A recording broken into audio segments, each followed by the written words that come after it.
राधे राधे दोस्तों, कैसे हैं आप सभी। क्या आपने कभी सोचा है कि भगवान को हमसे क्या चाहिए? बहुत सारा धन, बड़े बड़े मंदिर या फिर 56 भोग? नहीं, भगवान सिर्फ और सिर्फ हमारी भाव के भूखे हैं। आज मैं आपको एक ऐसी कहानी सुनाने जा रही हूँ जो आपकी आंखों में आंसू और श्री कृष्ण के प्रति हृदय में प्रेम भर देगी। यह कहानी है एक बूढ़ी माँ की, जिनका नाम था विद्यावती। विद्यावती के परिवार में कोई नहीं था। पति जवानी में ही चल बसे थे और कोई संतान नहीं थी। उनकी टूटी हुई झोपड़ी में बस दो ही लोग रहते थे, एक विद्यावती और दूसरे उनके बाल गोपाल। उनके छोटे से कान्हा की एक पीतल की मूर्ति। विद्यावती कान्हा को भगवान नहीं, अपना बेटा मानती थी। सुबह उठकर सबसे पहले उनसे बात करती, उठ जा मेरे लाला, सुबह हो गई। खुद सूखी रोटी खाती, लेकिन कान्हा के लिए आस पड़ोस से मांगकर थोड़ा सा माखन जरूर लाती। समय बीतता गया।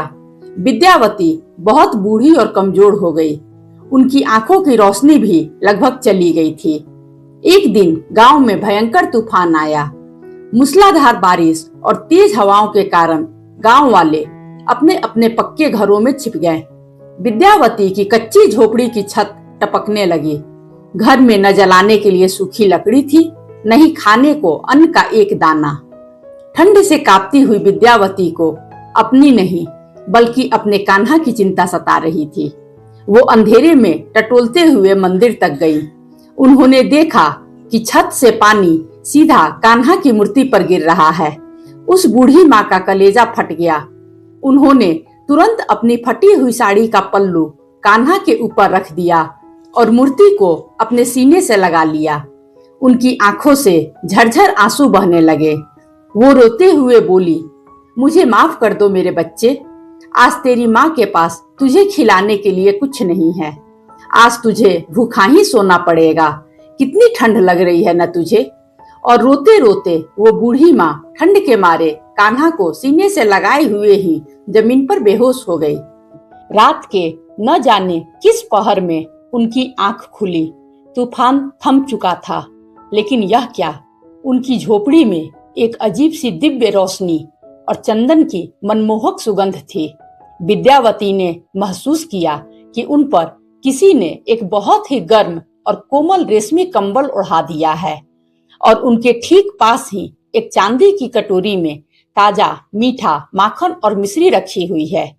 तभी उन्हें एक छोटे से बच्चे की मीठी और खिलखिलाती हुई आवाज सुनाई दी, माँ, तूने मुझे अपने आंसुओं से नहला दिया और अपने प्यार से मेरा पेट भर दिया। तीनों लोकों में ऐसा कोई 56 भोग नहीं माँ, जो तेरी उस फटी हुई साड़ी के पल्लू जितनी गर्माहट दे सके। मैं बहुत खुश हूँ माँ, बहुत खुश हूँ। जब विद्यावती ने पूरी तरह आंखें खोली तो वहां कोई नहीं था। बस उनके हाथ में कान्हा की मूर्ति थी, जो अब पहले से भी कहीं ज्यादा चमक रही थी। सोचिए, दुनिया बाहर सोने और चांदी के मुकुट लिए खड़ी रह गई और वो त्रिलोकीनाथ, जो पूरे ब्रह्मांड का नायक है, एक गरीब माँ की फटी साड़ी की पल्लू में लिपट कर सो गया। यही है मेरे श्री कृष्ण की माया, यही है उनका प्रेम। हम सोचते हैं कि भगवान को खुश करने के लिए बहुत सारा बैंक बैलेंस चाहिए, बड़े बड़े अनुष्ठान चाहिए, लेकिन हकीकत तो यह है कि उस सांवरे को न तो 56 भोग चाहिए और न ही हमारे रेशमी वस्त्र। उसे चाहिए तो बस हमारे हृदय का सच्चा प्रेम। वो हमारे हृदय का प्रेम देखता है, न कि हमारा बैंक बैलेंस। तो दोस्तों, अगली बार जब भी मंदिर जाएं तो आंखें बंद करके उस गोविंद को पुकारें। रटे रटाए शब्दों से नहीं, अपने हृदय की पुकार से पुकारिएगा। उन्हें यह मत बताइए कि आपने उनके लिए क्या क्या किया है। बस एक बार बच्चे की तरह कहिए, कान्हा मैं तेरा हूँ। यकीन मानिए, जहाँ आपका सच्चा भाव होगा वही माधव होंगे।